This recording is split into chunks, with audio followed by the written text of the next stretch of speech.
Ayo, Jaka.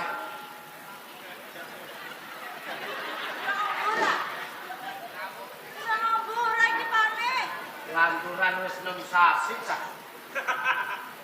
Iki ngono aku demek nek terus tuang tang tang tang tang ngono. Apa mesti datang anu ning nggon apa? Mesti. Iya, iku lho nek ngono tang. Iya, tak tang tang tang tang tang. Wis sahayo dan tak cipoke. Nek sithik yo jakake yo. Yo. Jakake rumane.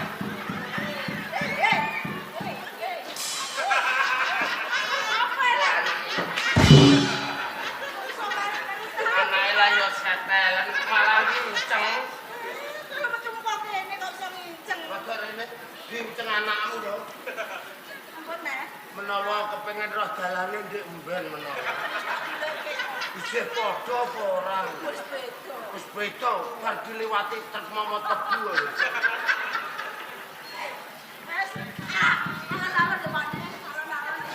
Alah-alah, Nek. Aja jakake yo. Kowe iku gak duwe dhewe ya? Aku iki coba yen carane iki piye? Kok melu inget-inget.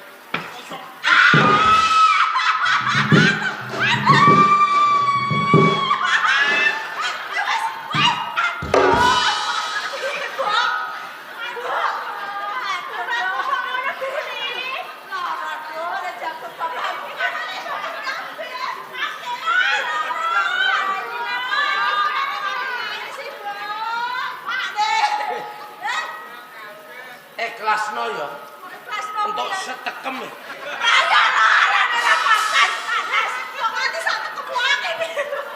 Kanggo anakmu ora apa-apa ya. Wis bentang mari. Nari ya Pak nih. Obat liyane iki gak ono. Ora apa ini. Kudu iki. Iya. Aku mau yo ora maju.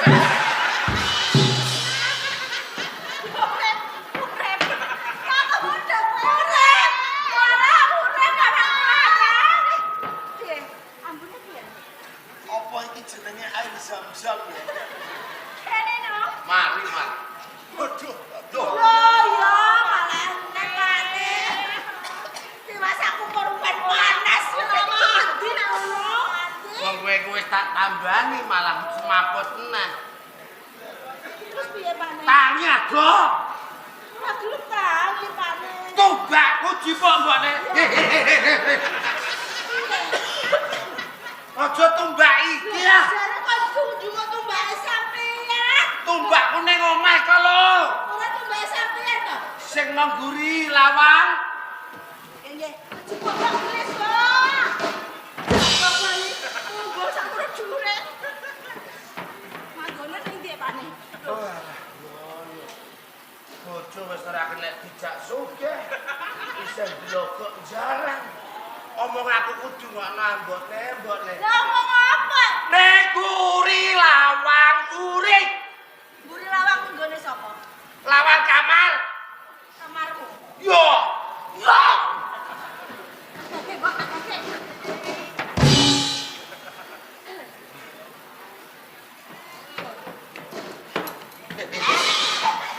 Kebablasan Pak nih, kebablasan. Iki tombak ampuke magilo-gilo lho. Iya. Kok malah mbok nggo dolanan. Tambah nanaku apa nih, Pak nih? Lah iya. Anakku pindah mulai. Sek tok. Iya. Iya. Entah Pak nih. Iya. Entah. Malah kebelet iki lho aku kok iso. Iki tombak iki. Mbak iki jenenge apa Pak nih? Tombak Mbak sapa? Mbak apa? Jenenge apa Pak? Mbak apa iki jenenge? tak takok dalang sik. Lah aku masih cari aku ora. Nang bengok apa lali. Lah aku yo ora krungu yo sampe diwasi kok. Guntur. Guntur apa, Mbak? Yo ora aku guntur apa? Guntur blecek iku. Guntur bledek, Mbok. Tombak iki sing mateni patak warak. Lah iya tumbak apa? Guntur. Guntur ini blecek iku. Guntur geni. Lah wong muni guntur geni angel. Sapa sing duwe tumbak guntur geni iki? Ampuhe magilo-gilo. Aja namung trimo dabang bayine kemudo. Tak tambanane mesti mari. Iya tambane Pak. Patak warak matine ya iki. Kok tumbak iki? Maling popo, maling kendiri ya kok iki. Tenan iku Pak, tenan.